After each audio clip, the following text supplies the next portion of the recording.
But part 4, right? So, like, I finished the show. No one really went up to me and said thank you. No one gave me a tip or anything like that, which sucked.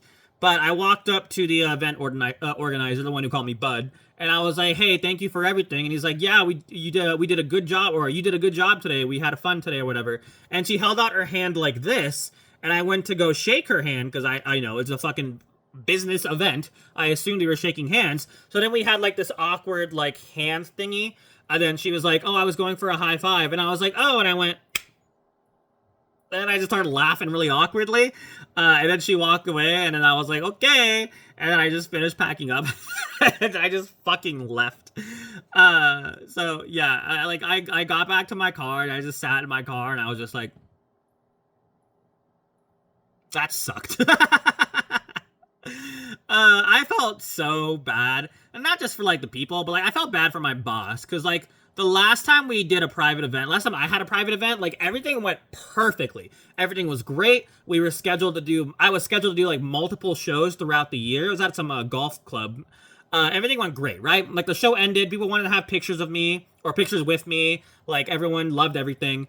But they never brought us back because they said they hated our sound equipment. Because it wasn't, like, I had one speaker for an entire room, right? Because they didn't have their own sound system. And me and my boss were like, well, why didn't you tell us that? Like, we would have found a solution. But, like, if you don't let us know, like, how do we know? You know what I mean? So, I haven't had one since then. That was, like, beginning of this year, I think. And then, like, I had this show, and everything was kind of disappointing. Like, it wasn't a bad show, but, like, I texted my boss, and I was like, I might have disappointed you. Like, I was really sad. I was like, I might have disappointed you.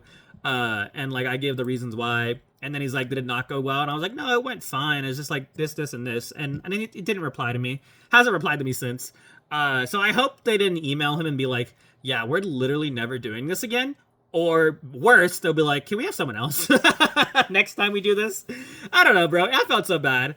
Like, I know I can do a better job, but when I was talking to my therapist about it, he was like, I think you were just being a little too hard on yourself. And, like, you have to realize, like I said in the first, for whatever video I said it, the people who are there are not there for trivia, they're there for the event. You just happen to be there for the event. Does that make sense? So, like I was saying, like, when you go to a bar for trivia, you go to the bar for trivia, but when you go to an event, you don't give a shit, right? The first time they did it, the CEO said they did bingo or some shit, and I was like, bingo's cool, but, like, trivia would be more in-depth, I guess.